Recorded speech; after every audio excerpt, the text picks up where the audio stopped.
हरी भरी पहाड़ियों और खेतों के बीच बसा हुआ था बिरनागर का एक छोटा सा गांव। यहाँ के लोग अपनी गर्मजोशी और सादगी के लिए जाने जाते थे। सब मिलजुल कर रहते थे। हवा में हमेशा पंछियों की मीठी आवाजें गूंजती रहती थीं। बच्चों की हंसी गली मोहल्लों में गूंजती रहती थी। बिरनागर में जिंदगी एक धीमी गति से चलती थी। यहाँ के लोग प्रकृति के साथ तालमेल बिठाकर रहते थे। त्योहार बड़े उत्साह और जोश के साथ मनाते थे। दिन भर कड़ी मेहनत करते और संतुष्ट रहते थे। बड़े बुजुर्ग अक्सर पुराने समय की कहानियां सुनाते थे। बहादुरी, प्यार और एकता का महत्व बताते थे। बिरनागर एक ऐसी जगह थी जहां हर कोई अपने पड़ोसियों को जानता था। यहाँ घरों के दरवाजे हमेशा खुले रहते थे और दिल हमेशा प्यार से भरे होते थे। एक दिन बिरनागर की धूल भरी सड़क पर एक कार आकर रुकी। इसमें एक परिवार था जो सालों अमेरिका में रहने के बाद अपने पुश्तैनी घर लौट रहा था। परिवार में राजेश, उसकी पत्नी प्रिया और उनका छोटा बेटा रोहन था। गांव वालों ने उन्हें कौतूहल से देखा। परिवार के आने से हलचल मच गई। मुझे यहाँ अपना बचपन बहुत याद आता है। मैं चाहता हूँ कि रोहन भी वही खुशियाँ और विरासत अनुभव करे। प्रिया हालांकि शुरुआत में थोड़ी घबराई हुई थी, लेकिन जल्द ही वह गांव की सादगी में रम गई। ये अलग है, लेकिन इस जगह में बहुत सुकून है। रोहन अपनी प्यारी हंसी और असीम ऊर्जा के साथ जल्द ही पूरे गांव का लाडला बन गया। उसने बिरनागर के सरल जीवन को अपना लिया। वह अपना दिन आम के बागों में घूमने और तितलियों के पीछे भागने में बिताता था। लेकिन यह नई खुशी ज्यादा दिन नहीं टिकी। रोहन बहुत बीमार पड़ गया। शुरुआत तेज बुखार और खांसी से हुई। फिर बुरे सपने आने लगे, जिससे वह पसीने से तरबतर हो जाता था। उसकी चमकदार आंखें खाली और भयभीत हो गईं। राजेश, हमारे बेटे को क्या हो रहा है? कुछ दिन पहले तक तो वह बहुत खुश था। प्रिया और राजेश डर के मारे देखते रहे, क्योंकि उनके बेटे की तबीयत दिन ब दिन बिगड़ती जा रही थी। हमें कुछ करना होगा प्रिया। हमें पता लगाना होगा कि क्या हो रहा है। चिंता से परेशान प्रिया और राजेश रोहन को जल्दी से नजदीकी शहर के अस्पताल ले गए। डॉक्टरों ने अनगिनत परीक्षण किए, लेकिन बच्चे की बिगड़ती हालत से वे भी हैरान थे। दवाइयां बेअसर साबित हो रही थीं। रोहन की हालत और बिगड़ गई। उसका छोटा सा शरीर दर्द से तड़प रहा था और उसकी जान निकलती जा रही थी। दवाइयाँ असर क्यों नहीं कर रही हैं राजेश? वह और बीमार क्यों होता जा रहा है? गांव वाले चिंता से भरे हुए प्रार्थना और मदद के लिए आगे आए। बड़े बुजुर्ग चिंता से भरे चेहरे लिए राजेश के पुश्तैनी घर पर जमा हुए। वे आपस में फुसफुसा रहे थे। उनकी आवाजों में घबराहट साफ थी। उन्होंने पहले भी ऐसे मामले देखे थे, ऐसे मामले जिनका कोई डॉक्टरी इलाज नहीं था। उन्हें बस एक ही उपाय पता था, गांव का वैद्य, इसे समय जिसे ओझा कहा जाता है। हमें सब कुछ ट्राई करना होगा प्रिया। अगर ओझा मदद कर सकते हैं तो हमें उनसे मिलना चाहिए। हाँ चलो, हम रोहन को नहीं खो सकते। ओझा प्राचीन ज्ञान से भरी आंखों वाली एक बूढ़ी औरत गांव के बाहर रहती थी। वह एक पूजनीय व्यक्ति थी।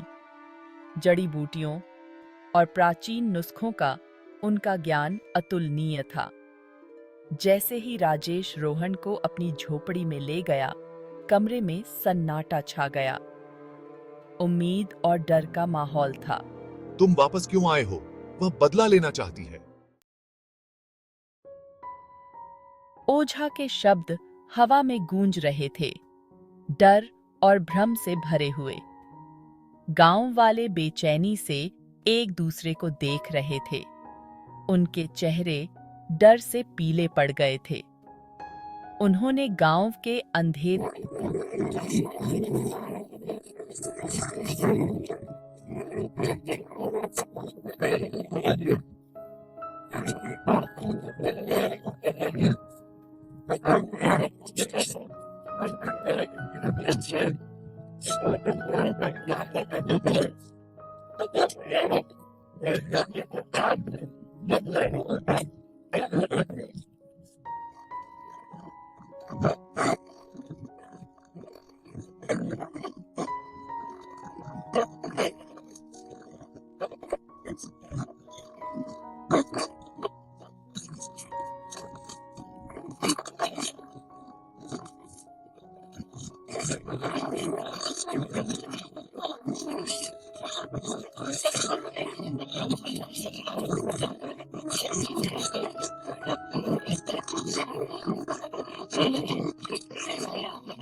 भाग 7 निर्वासन।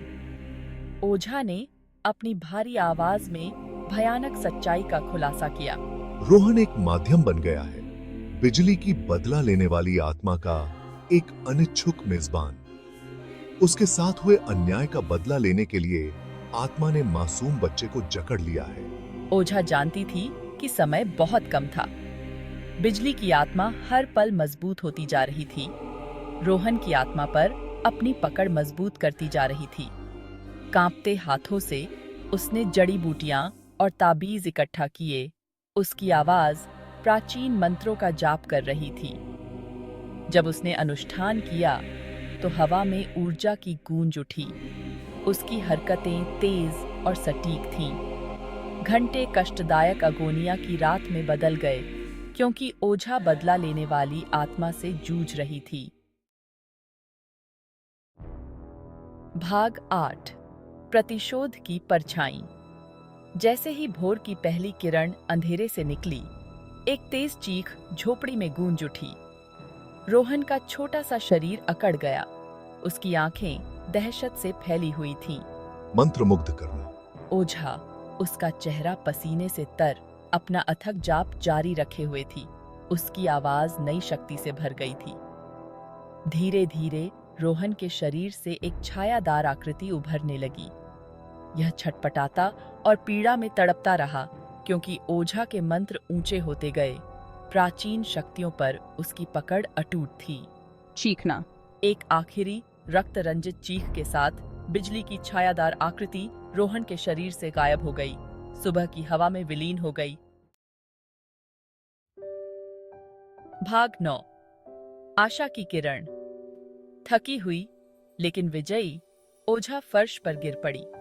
उसका कमजोर शरीर अंततः कठिन परीक्षा के आगे झुक गया। रोहन चारपाई पर पड़ा हुआ था। उसकी सांसें धीमी लेकिन स्थिर थीं। जैसे ही उस पर से बदला लेने वाली आत्मा की पकड़ ढीली हुई, उसके चेहरे पर रंगत लौटने लगी। हे भगवान, शुक्र है। रोहन, वह फिर से सांस ले रहा है। प्रिया और राजेश अपने बेटे के पास पहुंचे। उनके दिल राहत और कृतज्ञता से भर गए। गांव वाले उनके चेहरे विस्मय और घबराहट के मिश्रण से सने हुए धन्यवाद की प्रार्थना करने लगे। इस घटना ने उनकी आस्था की परीक्षा ली थी और उन्हें उन अनदेखी ताकतों की याद दिलाई जो उनकी दुनिया पर राज करती थीं। भाग 10 आगे एक लंबी सड़क। जैसे ही रोहन धीरे धीरे अपनी ताकत वापस पाने लगा, बिरनागर में सामान्य स्थिति लौट आई। हालांकि गांव वाले बेचैनी की भावना को दूर नहीं कर सके। बिजली की आत्मा भले ही गायब हो गई हो, लेकिन उसके दुखद भाग्य की याद गांव पर एक भूत की तरह मंडरा रही थी।